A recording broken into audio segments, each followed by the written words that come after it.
Bonjour à tous et tous. Merci beaucoup tout d'abord pour l'invitation et encore une fois félicitations pour l'équipe qui organise l'événement. Jusqu'ici, ça déroule super bien. Merci beaucoup.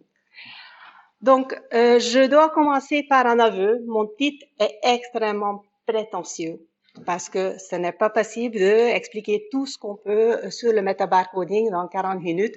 Donc, désolé, c'était un peu de gag et un petit clin d'œil à Woody Allen. Mais pas tout à fait. Donc, il y a quand même cette petite sous-titre. Il y a cette petite sous-titre. Donc, je vais parler de metabarcoding, le côté obscur, le metabarcoding qu'on n'utilise pas trop gratter en général, parce qu'il y a pas mal d'erreurs qui pourraient être associées à cette méthode. Et j'essaie de voir quels sont des moyens de contrecarrer ces problèmes. Si on regarde les études de metabarcoding publiées, en fait, les études qui sortent avec le mot-clé metabarcoding depuis des débuts de siècle, il y a une augmentation exponentielle. C'est vraiment un sujet très vaste. Ça a commencé il y a vraiment au début du siècle. Le terme metabarcoding a été introduit essentiellement autour de 2003 par Paul Ebert, qui a travaillé beaucoup sur les insectes et sur les séquences de CO1. Alors, tout d'abord, en petite nomenclature, qu'est-ce que c'est le barcoding tout seul sans le metabarcoding? On prend un individu bien connu, mon chien par exemple, on extrait donc l'espèce bien connue, on extrait l'ADN à partir de cet individu, on amplifie un marqueur génétique à partir de cet individu, on le séquence et cette séquence sert comme un barcode pour l'espèce en question. Évidemment, ça sous-entend que les différents individus de même espèce ont un barcode identique ou très similaire, et ce sous-entend aussi qu'il y a un gap entre différentes espèces, et c'est le fameux barcoding gap. Donc, ces différentes espèces vont avoir des séquences différentes. Les marqueurs qu'on utilise très souvent, ce sont des marqueurs qui sont basés sur le gène d'ARN ribosomique, qui peut être appliqué à peu près à tous les domaines de la vie. Mais quand on va un peu plus spécifique, pour les animaux, par exemple, traditionnellement, c'est le barcode de CO1 qui a été utilisé. Pour les plantes, c'est de MATCA, RDCL, ainsi de suite. Alors, quelles sont des bonnes caractéristiques d'un barcode? Il faudrait, comme on amplifie le barcode par PCR, il faudra avoir des régions suffisamment conservées pour que les hamers puissent s'accrocher convenablement, de manière reproductive. Et il faut avoir aussi des zones suffisamment variables. Donc, ces régions conservées devraient encadrer une région suffisamment variable pour qu'on puisse différencier les différentes espèces ou les différents taxa sur lesquels on travaille. Donc ici, c'est la structure de l'ARN ribosomal de ces S. Et dans les tiges, où là, il y a l'hybridation entre différentes parties de l'ARN, évidemment, il y a plus de conservation parce que la pression de sélection, c'est plus important.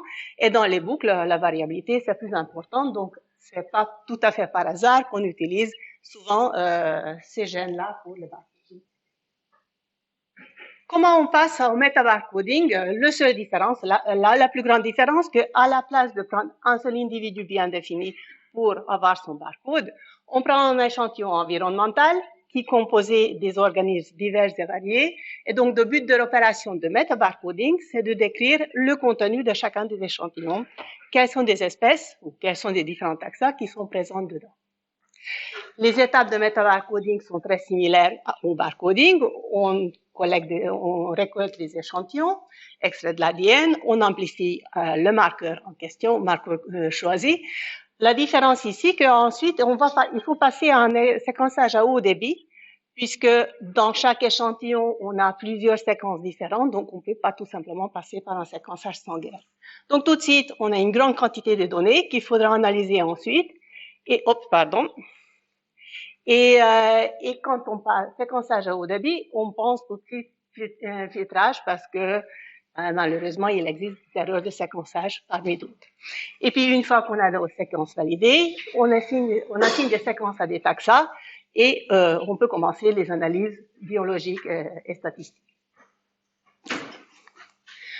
Alors, je vais aller pas par pas et je vais plutôt parler de cette fameuse dark side of de metabar coding des différentes erreurs possibles.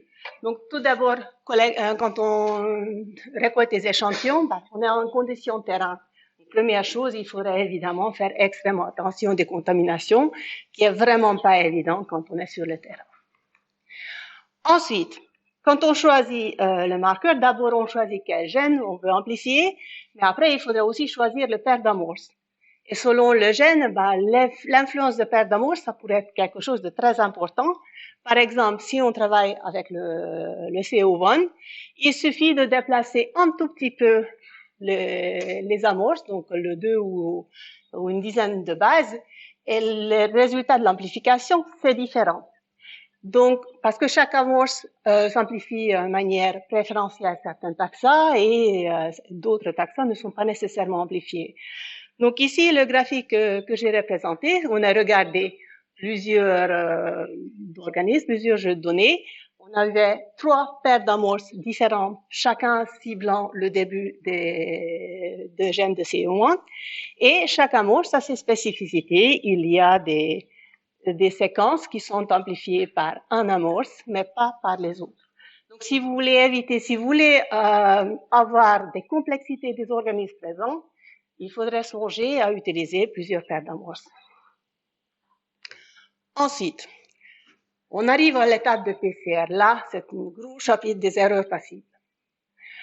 Premièrement, comme je dis, on va faire un séquençage au haut débit, et si on veut attribuer chacun des séquences qui sont de séquençage au haut débit, il faudrait taguer, il faudrait ajouter des indices ou des tags à l'extrémité des séquences pour un tag différent ou en combinaison de tags différents pour chaque échantillon. Donc ça se passe par PCR.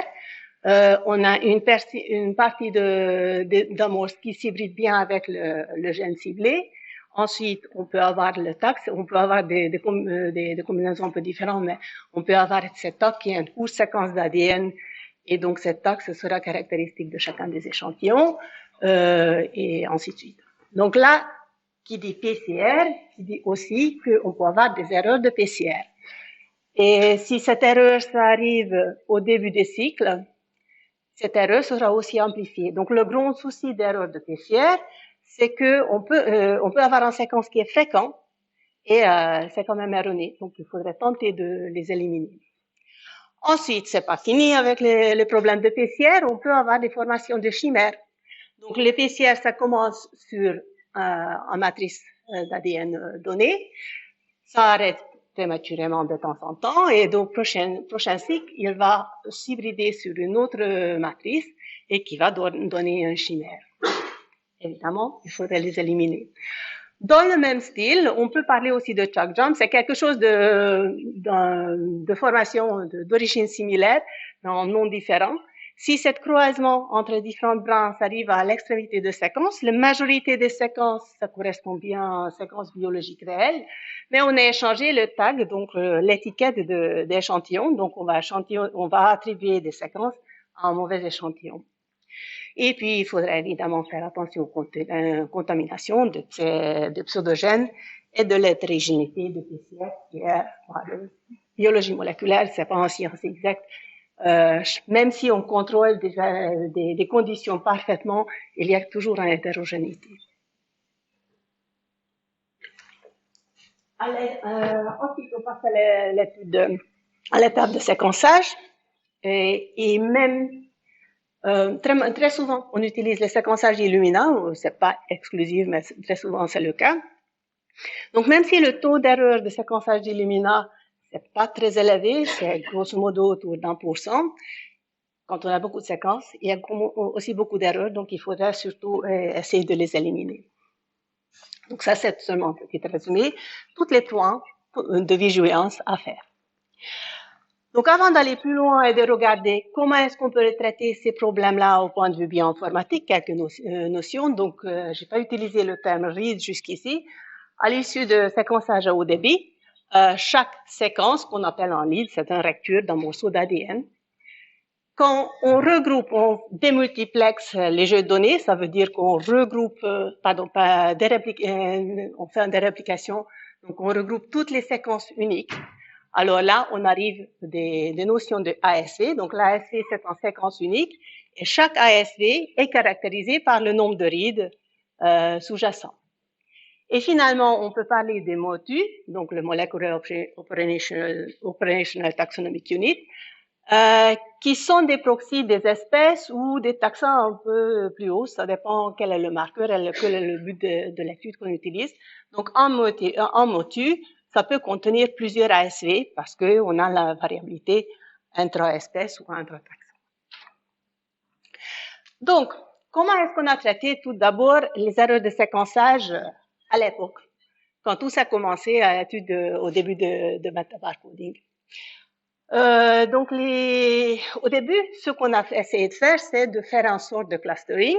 On a pris une variante qui était très fréquente et on a clusterisé, on a regroupé toutes les autres variantes autour avec un seuil fixe. Donc, chaque cluster avait un diamètre fixe. Assez souvent utilisé le 3%, mais là, justement, c'est un des gros soucis. Quel est ce seuil qu'on utilise pour le clustering? Il y a toujours un débat là-dessus. Grosso modo, il n'y a pas un seuil universel qu'on pourrait utiliser. Le 3%, ça vient du fait qu'on a utilisé le marqueur CO1 majoritairement pour les insectes et en général, ça marchait, mais c'est en gros, en général, dès qu'on change le marqueur et dès qu'on change le groupe taxonomique, ça tient pas nécessairement le route. Et puis, ces méthodes-là, c'est aussi sensible à l'ordre avec lequel on commence à inclure les séquences dans le jeu de données. Si je commence avec cette séquence ici, je vais avoir un très gros cluster. Mais si je commençais avec cette séquence-là, le clustering, ça aurait été différent. Donc là, c'est quelque chose que plus personne n'utilise maintenant. Enfin, j'espère bien. Donc, qu'est-ce qu'on peut faire après? Bon, on peut utiliser d'autres méthodes qu'on appelle de denoising. Donc, on essaie de débuter des séquences. Grosso modo, tout sert pour enlever l'erreur de séquençage dans le jeu de données. Je ne vais pas détailler toutes les méthodes, mais je vais quand même parler de Swarm parce que partiellement, ça vient d'ici de Montpellier. Et en plus, c'est une méthode qui est très élégante. J'aime beaucoup. Donc, comment ça marche Swarm? On prend, pardon. Hop. OK. Donc, on prend un variant qui est normalement le plus fréquent dans le jeu de données et on regarde quels sont des autres variants qui sont en différence à part et puis quels sont des autres variants qui sont encore en différence à part, ainsi de suite. On construit un réseau.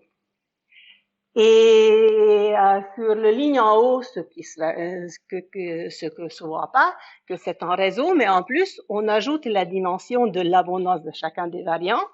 Et donc, si on ajoute cette dimension, on peut imaginer tout ça en 3 dimensions qui forment une sorte de paysage avec des pics où au centre, il y a des variants les plus fréquents et tout autour, il y a des variants qui sont probablement les erreurs de variants, le centroïde. Donc, Swarm, il va construire le réseau et ensuite, il va découper les clusters en fonction des vallées de ce paysage. Donc, c'est quelque chose de très, très intelligent parce qu'il n'y a pas de limite fixe et donc, on peut avoir des clusters avec des diamètres plus ou moins larges. Un autre méthode très, très souvent utilisée, c'est le DADA2.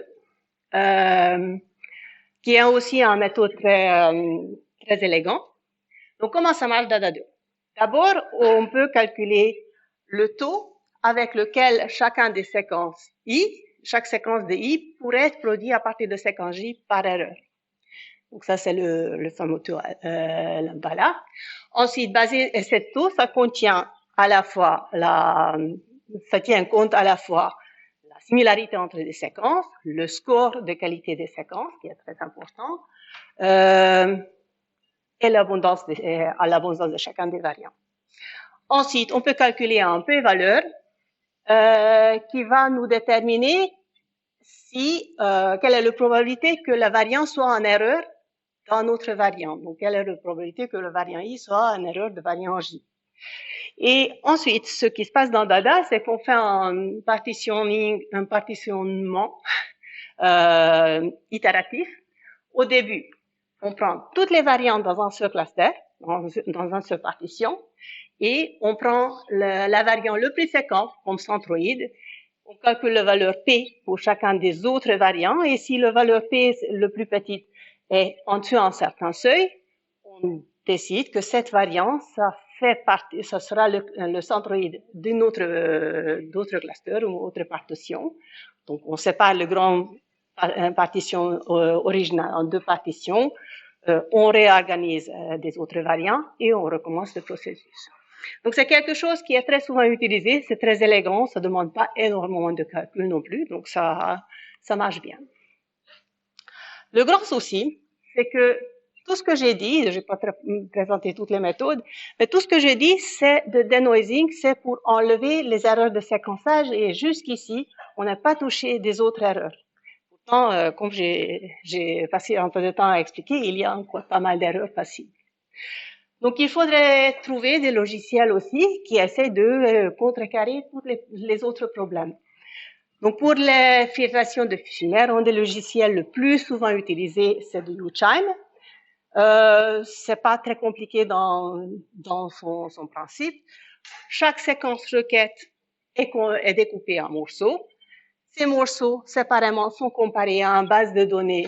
Oh, pardon, je n'arrive pas à bien manipuler ça. Donc, chaque morceau de séquence est comparé à une base de données des séquences connues sans chimère.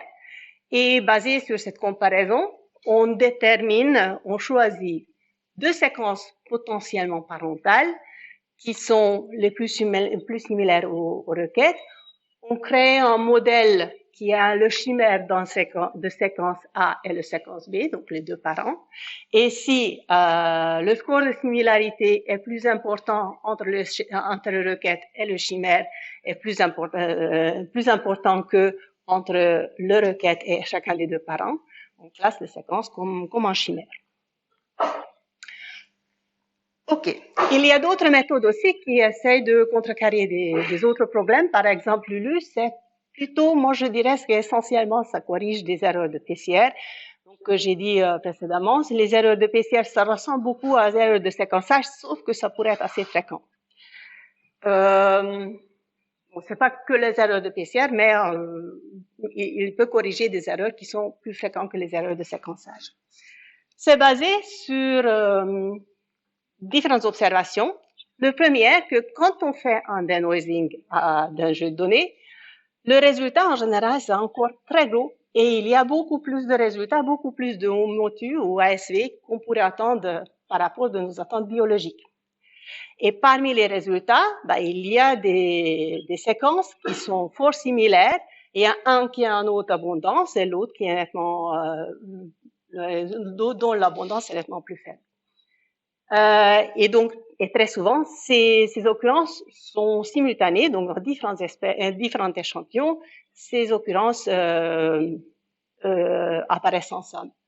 Donc, basé sur ces observations, Lulu tente d'enlever ces variants qui semblent redondants, qui sont moins abondants que leur père, et qui apparaissent de manière assez systématique dans différents échantillons. OK. Donc là, j'ai pas tout expliqué évidemment, mais ce sont des gros logiciels qu'on utilise assez souvent pour rendre un jeu de données plus propre. Alors, depuis quelques années, il y a plusieurs articles qui sont apparus que c'est très, très bien d'utiliser ces logiciels, mais il faudrait savoir aussi dans quelle mesure ils sont efficaces, autrement que par simulation. Donc, il y a vraiment un appel pour le design expérimental. Donc, il faut utiliser des techniques biologiques ou techniques. Il faut utiliser des contrôles négatifs, je pense que ça va de soi, mais aussi le contrôle positif. Le contrôle positif, c'est des échantillons où on connaît d'avance le contenu. Donc, on a mélangé artificiellement différents d'ADN de différentes espèces. Et si on a la possibilité, il vaut mieux utiliser des marqueurs chevauchants, différents marqueurs, différentes paires d'amour chevauchants pour pas perdre les espèces. Alors, on a tenté de mettre en œuvre ce que j'ai expliqué jusqu'ici. Nous avons utilisé sur 3 jeux de données différents, on a utilisé de logiciels de Dada, on a enrichi cet logiciel on a suivi par une analyse de Lulu. Et puis on a ajouté non, pardon, ici dans le filtrage de chimère, c'est inclus dans Dada, et on a aussi ajouté un filtrage supplémentaire pour valider uniquement les occurrences. L'occurrence, c'est présence dans séquence dans un échantillon.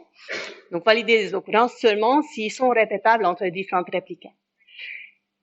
Et ce que vous voyez sur le diapo, c'est le résultat uniquement des contrôles. Donc, ce qu'on trouve, c'est que dans le témoin positif, on attend un certain nombre de séquences et on les retrouve bien. Ça va, c'est une bonne chose. Par contre, dans le témoin positif, on trouve aussi beaucoup de faux positifs, des séquences qui sont là, pourtant ils ne sont pas censés être là. Et c'est pareil pour le témoin négatif.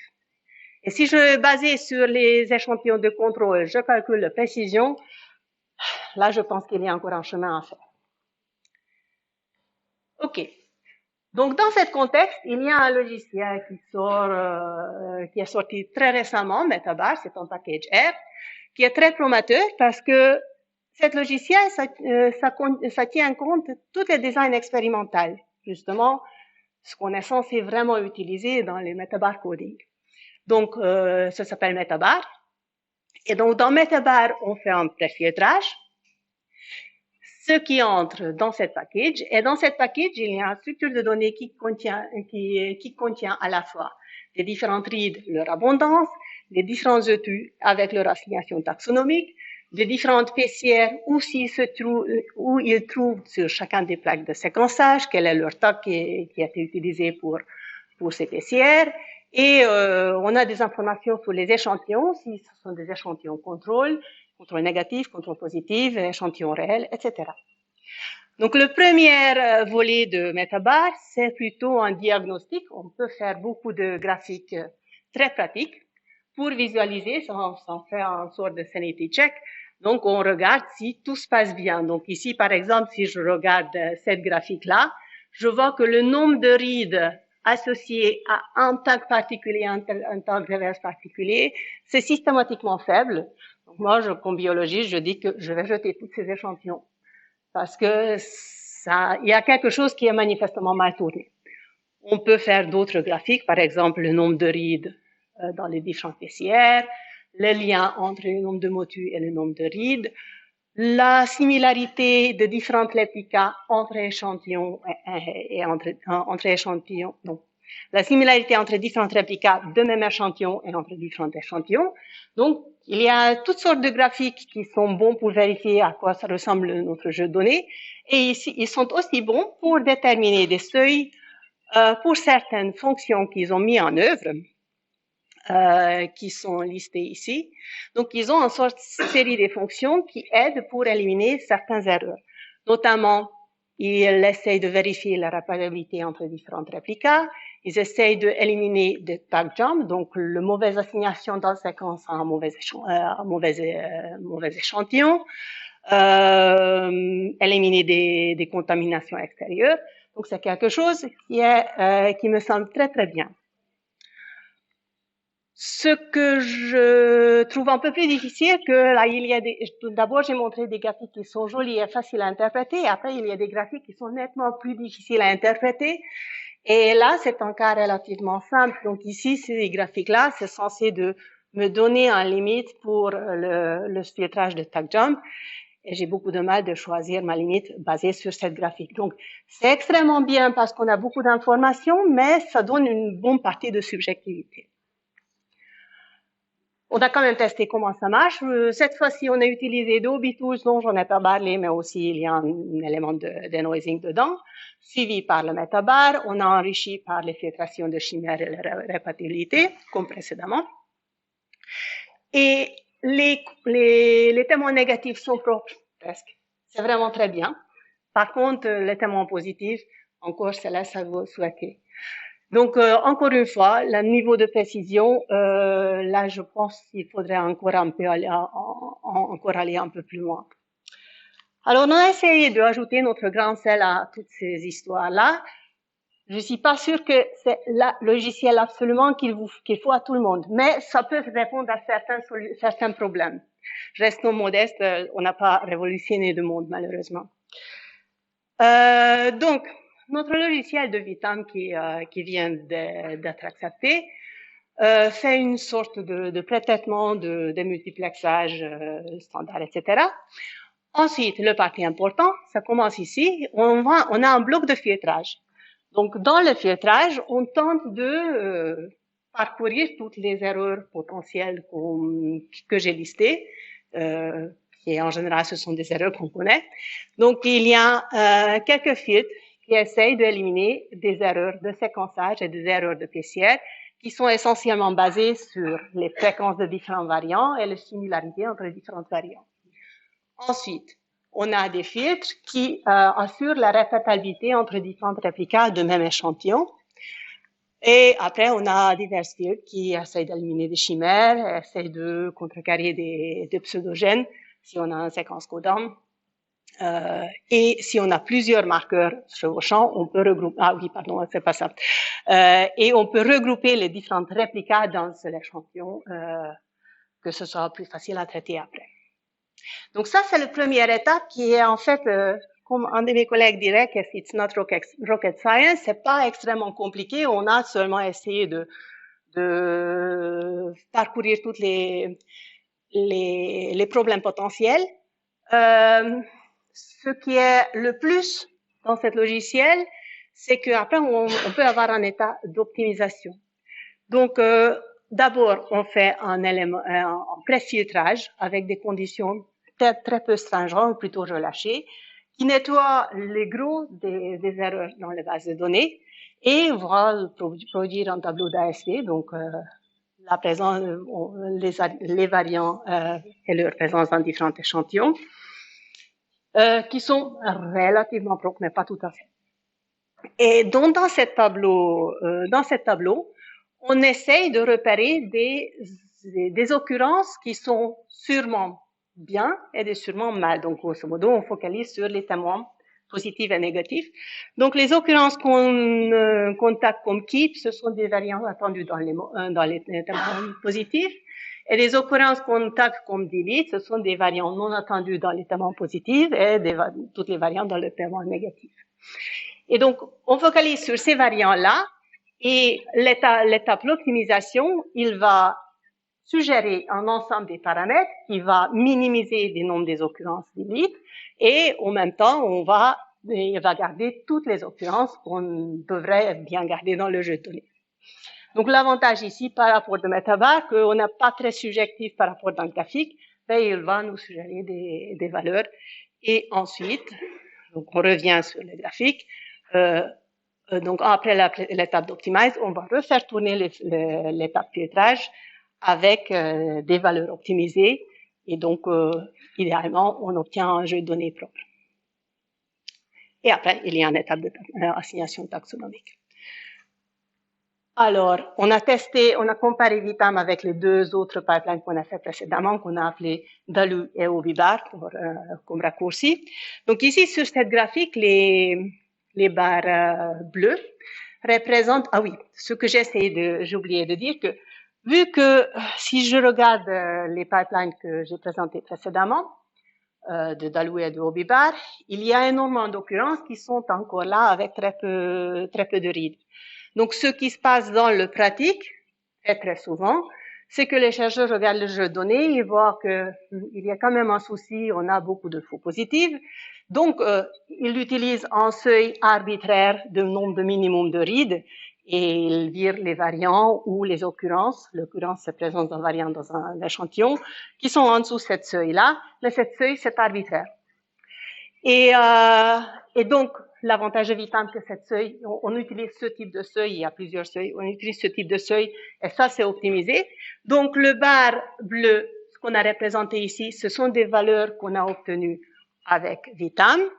Et pour les autres logiciels, on a utilisé différentes valeurs, 0, 10, 40 et 60, pour chacun des jeux de données.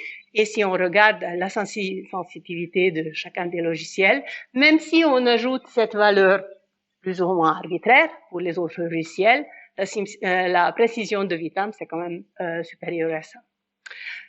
Regardons, donc tout ça, c'est basé sur les témoins positifs et négatifs.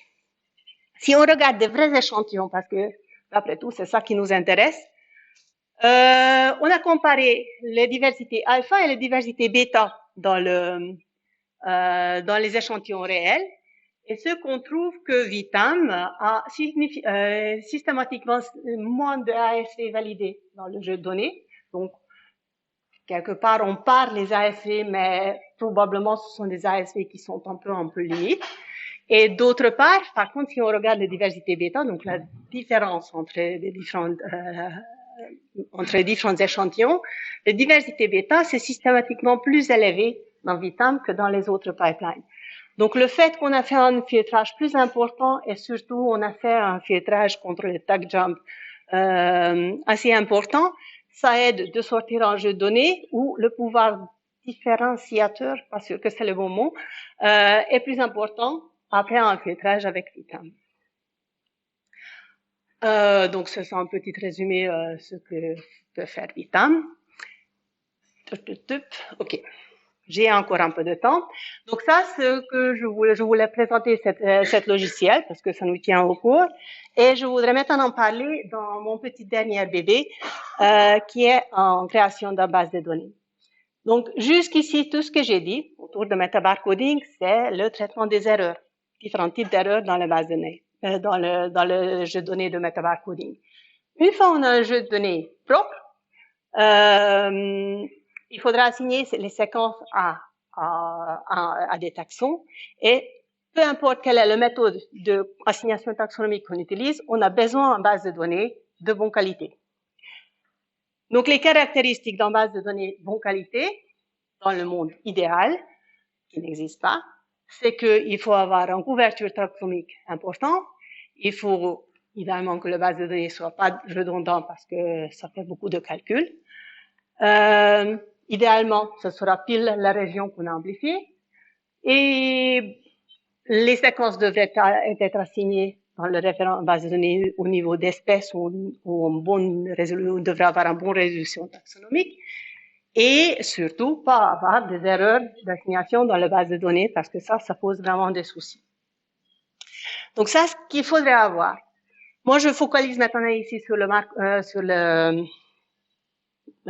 marqueur de CO1, parce que pour les autres marqueurs, pour les CSS en général, il y a pas mal de bases de données qui sont régulièrement entretenues, donc je pense que ça nécessite moins d'efforts. Par contre, pour le CO1, en fait, il y a plusieurs sources de séquences qu'on peut avoir. Il y a beaucoup de séquences dans NCBI.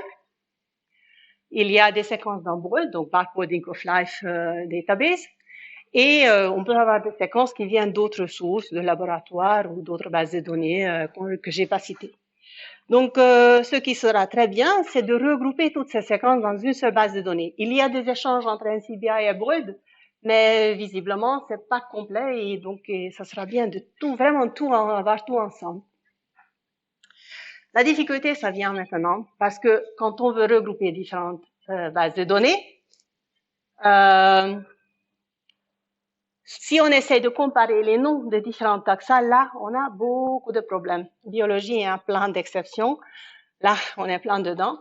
Donc, on peut avoir des homonymes. Donc, Plecoptera, c'est à la fois en ordre chez les insectes et à la fois en genre chez les papillons, qui a plusieurs insectes aussi. On peut avoir d'autres homonymes et on peut avoir différents noms correspondant aux mêmes choses.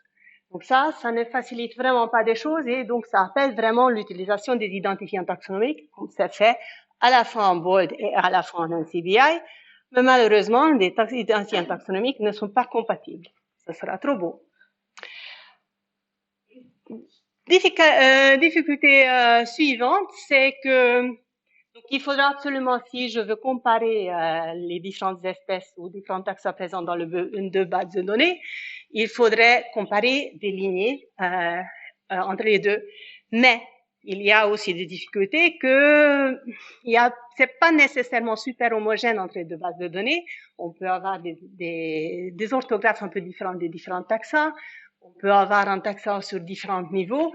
Donc, moi, comme je regarde personnellement ou n'importe qui regarde, je vois que ces deux lignes-là, c'est probablement bien le même taxa, mais avec un logiciel, c'est un peu plus compliqué. Donc, il faudrait avoir une comparaison des lignées, et donc j'ai tenté de mettre ça en œuvre. Euh, ce que j'ai fait, c'est j'ai continué à utiliser le système de Tax ID de NCBI que j'ai enrichi avec des un Tax ID arbitraire pour les taxas qui n'étaient pas dans NCBI. L'avantage de ce système de Tax ID, c'est que chaque taxon a un parent direct, il y a un parent direct, donc c'est très facile de retracer la lignée. Et chaque taxon a aussi un indice de niveau taxonomique qui sont si ce sont des valeurs entières, alors là ce sont des niveaux taxonomiques majeurs. Donc c'est très facile aussi de retracer un lignée qui concentre uniquement sur cette lignée majeure et c'est habituellement c'est ça qui est utilisé dans les assignations taxonomiques. Ok, donc ça en ce qui concerne le système de Tax ID. Ensuite, il faudrait évidemment éliminer la redondance à l'intérieur de bases de données et entre deux bases de données. Donc, il y a plusieurs façons à procéder. Les dernières trois possibilités, je n'aime pas du tout parce que ça peut produire des erreurs où on perd l'information. Donc, j'ai choisi plutôt l'option où j'enlève toutes les séquences qui ont un sous-ensemble, un morceau dans notre séquence. Donc, seulement si c'est une identité entre deux séquences, mais il y a une séquence qui pourrait être plus courte que l'autre. Le résultat qu'on peut télécharger, je peux télécharger des séquences à partir de Board d'NCBI. Je fais toutes sortes de filtrages sur les séquences, éliminer les séquences un peu bizarres. J'homogénise le système de Tax ID entre les séquences et finalement, j'ai répliqué des séquences qui va donner la base de données qui s'appelle Coinar. En français, ça donne pas très bien. Désolé, surtout pas dans le sud. Mais en anglais, je pense que ça marche un peu mieux. Alors, caractéristique de cette base de données, c'est que c'est la création, surtout le téléchargement des séquences, ça prend à peu près 2 jours. Par contre, si vous prenez la base de données telle quelle, ça prend à peu près 1 minute à partir de Zenodo. Donc, c'est disponible et c'est très facile d'accès. C'est une base de données qui est compréhensible, donc j'ai fait exprès de ne pas limiter ces séquences pour une certaine zone de gènes de CO1 ou en taxon ou en résolution taxonomique. Et je prévois de faire des mises à jour annuelles. De plus, il y a cette base de données, mais ça pourrait être aussi un début d'une création de bases de données personnalisées. Donc, il y a une suite des scripts qui aident pour faire ça. Donc, il y a de moyens d'ajouter des séquences supplémentaires qui viennent d'autres sources. Il y a de moyens de sélectionner ou enlever des séquences d'une liste de taxa. Il y a de moyens de sélectionner que des séquences qui ont un minimum résolution. Par exemple, garder que des séquences qui sont assignées au moins jusque Jean. Sélectionner que les régions amplifiées par les amorces. Et finalement, on peut formater le résultat dans les formats typiquement utilisés dans les différents logiciels. J'arrive à la fin. Je voudrais remercier mes collègues qui ont beaucoup travaillé, surtout pour la création de Vitam, les étudiants avec qui on a travaillé, et encore une fois, merci beaucoup pour l'organisation et l'invitation.